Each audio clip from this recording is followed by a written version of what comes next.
Hello friends, George here. Welcome to my channel. A small update about my 3D renderer, which I'm porting to C these days. I switched to a new compiler, the Oscar compiler, which was recommended by you. Previously I used the CC65 compiler, and this compiler is much more modern. I ported the whole code to the Oscar compiler. I added some features. The code is a little faster now. So you can see here, the model is rendered in real time. I must say that the faces are not filled here, but only the visible faces are detected and drawn.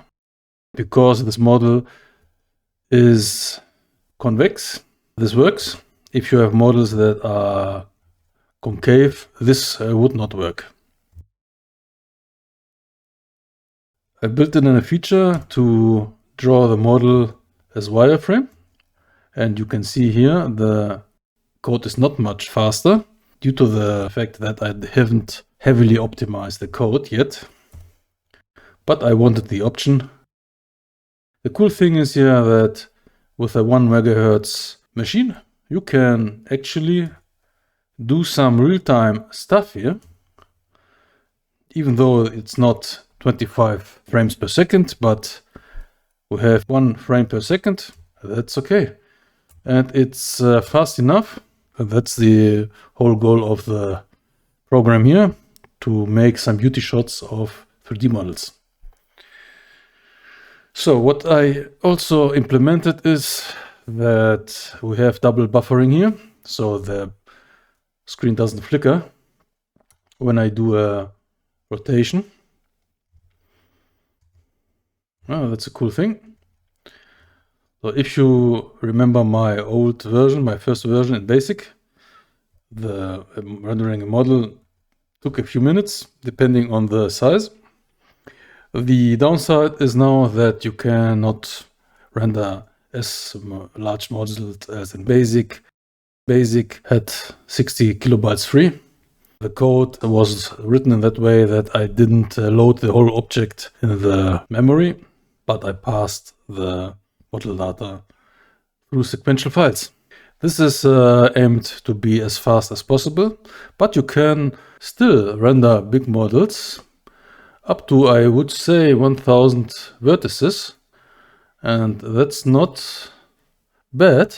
Let's load a wolf. So I have to restart the machine.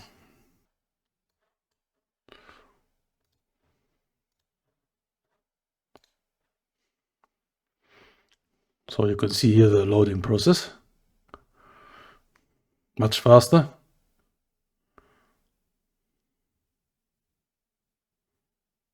So here is a wolf. So let's make it a little bigger. You can see now, because we have a bigger model, let's do it in wireframe. So now it's wireframe.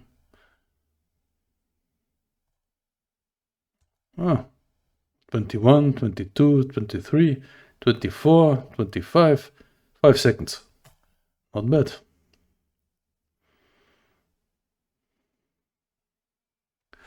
So we can speed this up here by give it here full throttle. So the nice thing is that we have now double buffering, and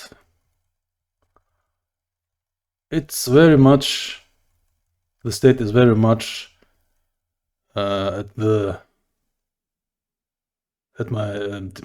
state of the program matches very much my vision that I had in the 80s. So now I have, so you can also translate the model here, much faster.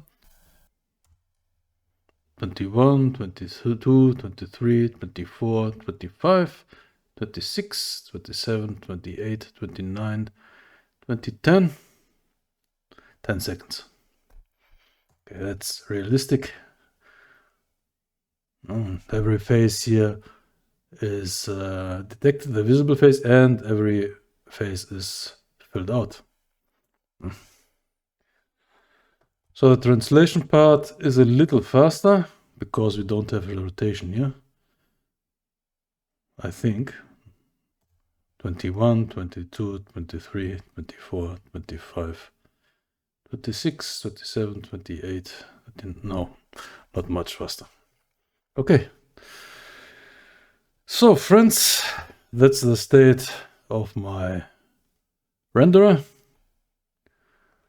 I've come very far over the years. Never imagined that I would do it in C one day, but with the rising of AI, things get a lot easier. You can go through the code here a little. I had here the problem with the double buffering. I don't know with the addresses here. I had to put the address, the one frame at 2000 and the other frame at the end of this memory, and I don't know. Initially I wanted to put it at 4000, but it didn't work. I don't know. Well, I'm not that familiar with C on the +4, and I think with time and with more experience we can optimize this code here. If you want, I can put the code on GitHub and you can participate at the project, bring in some of your experiences and maybe ideas so that we can make a cool 3D renderer for the Commodore Plus 4 and for other 6502 systems. So friends, that's it for today. I hope you enjoyed the video. Thank you all for watching. Have a nice day, depending on where you are, and see you in the next one. Bye bye.